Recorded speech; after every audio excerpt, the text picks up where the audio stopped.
Hello, good morning, viewers. Thanks for joining me once again. Um, India has been eliminated from the World Cup yet again. It's been a long wait. We all were waiting this time India would break the jinx in the World Cup since 2011, but it's not the case. How many World Cups have we lost since 2011? We won a Champions Trophy in 2013. After that, we lost the T20 World Cup in 2014, semifinals in 2015, that's a 50 over format. 2016 T20 World Cup semifinal, then 2019 semifinal in 50 over World Cup. So we have been consistently reaching semifinals and the final here and there, but have not been able to win the trophy since 2011. So the wait still continues. So we'll talk about the two semifinals that has happened. The first match between Pakistan and New Zealand. I mean, it looked like they just came in disguise. Pakistan were wearing New Zealand jerseys and New Zealand were wearing Pakistan jerseys. That's how it looked like, because the way New Zealand bowled and fielded were terrible. It's not the typical New Zealand side that we would know of. And the Pakistan were brilliant in their field and batting and bowling, everything. So they look a rejuvenated side after the way they have entered into the semi-final. So that's where it looks quite dangerous, because there are a lot of similarities drawn from the 1992 World Cup.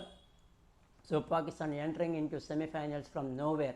That's what happened in 1992 when there was a match which Pakistan got out for 79 and England were on course to chase that down, but then rain came and then the match was split and Pakistan took one crucial point from that match, which is what helped them to get into the semi-finals.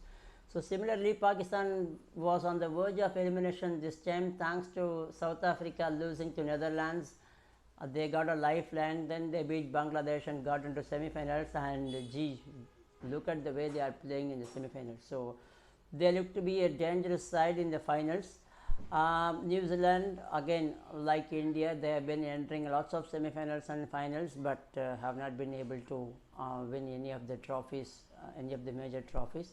So their wait also continues. Coming back to the second semi-final between India and England. England won the toss and chose to let India bat first, which I thought was good for India. But as usual, Rahul started with a flashy shot and then got into his tentative self and got out. That has been his template. I don't know what is going through his mind. He's trying to break their shells, but is not able to. And so was Rohit Sharma. He took his time. So again, I thought it's good Rohit takes his time, but he is not able to convert his starts. So it was again left to Kohli and Surya. Surya played his usual self, but again unfortunately got out a little early this time. But that was a good recovery from Pandya and Kohli. Given the way we were what 60 odd in 10 overs and 115 overs. From that position, getting to 168 was a good thing. But again, why were we just 100 runs in 15 overs is the question to be asked. We shouldn't have been in that position in the first place. We should have been at least 120 in the 15 overs. So 20 runs short.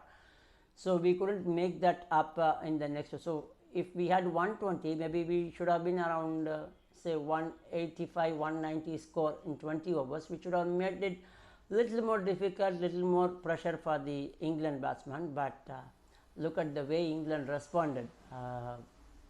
They were playing like they were playing a school team.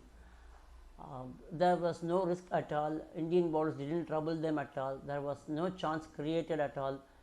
So Alex Hales and Josh Butler were just hitting fours and sixes for fun. So that poses a serious question. So is Indian bowling attack really good enough to win tournaments? Now this exit from the World Cup probably will draw curtains to the careers of lots of players. From my opinion, at least, it will be curtains for Dinesh Karthik, Bhuvneshwar Kumar, and Ashwin, particularly in the T20s. Of course, Ashwin will continue to play in the test matches for India, particularly in the home test. I don't think he is included in the away tests anymore. He just goes with the team but doesn't get to play in the 11. So as far as the T20 format is concerned, Dinesh Karthik, Bhuvneshwar Kumar, and Ashwin might get dropped, and it's only fair if they get dropped. I mean, there is no point in pitying for them if they don't perform. So we just have to say, well done, good job done in their career, but time to pay way for the likes of Chahals, Bishnois, the Ishan Kishans and Sanju Samsons and Shubman Gills and Prithvi Shaws of the next generation. So let them take the baton over and carry forward the T20 of Indian World Cup. So we'll wait for the finals because we drew parallel from 1992. Probably it might be in favor of Pakistan, but look at the England team lineup. I mean, Adil Rashid plays at number 11. That's what even Josh Butler spoke in the post-match show the other day. So they have 10 batters out of the 11. So they have very deep batting lineup. Again, don't underestimate Pakistan bowling. So it's going to be a good match for finals. Let's keep fingers crossed, and I'll come back to you after the finals. Thank you so much for watching. Keep your comments posted. Thank you so much. Bye bye.